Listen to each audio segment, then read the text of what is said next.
Alaikum warahmatullahi friends, the Meanie. It was a beautiful summer day and the children were playing on the shore of a stream. Among them was a boy named Gaffar. But all the children called him Meanie because of his cruel treatment to animals.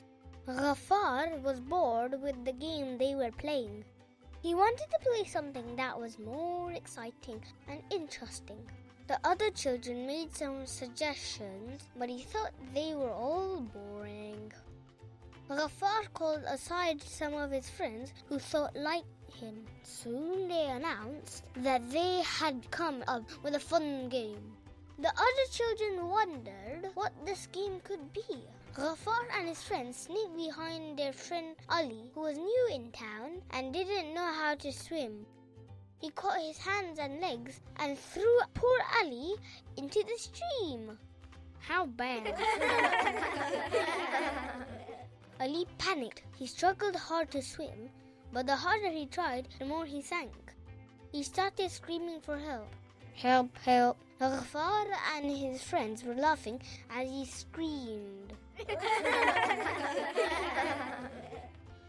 One of the other children quickly took off his clothes. It was Ismail.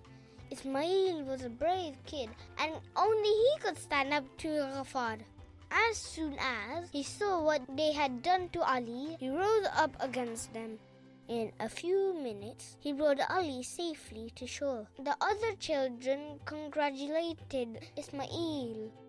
A man passing by had seen everything. The well-dressed, kind-faced man went up to Ismail and, putting his hand on his shoulder, said, "My dear boy, you have acted just as the way our beloved Prophet, Hazrat Muhammad sallallahu alaihi wasallam, has ordered. May Allah be pleased with you." Our Prophet, Hazrat Muhammad sallallahu alaihi wasallam, said in one of his hadiths, "A Muslim is a brother of another Muslim. He neither oppresses him nor leaves him in evil hands." I hope you liked the story. Jazakallah for watching.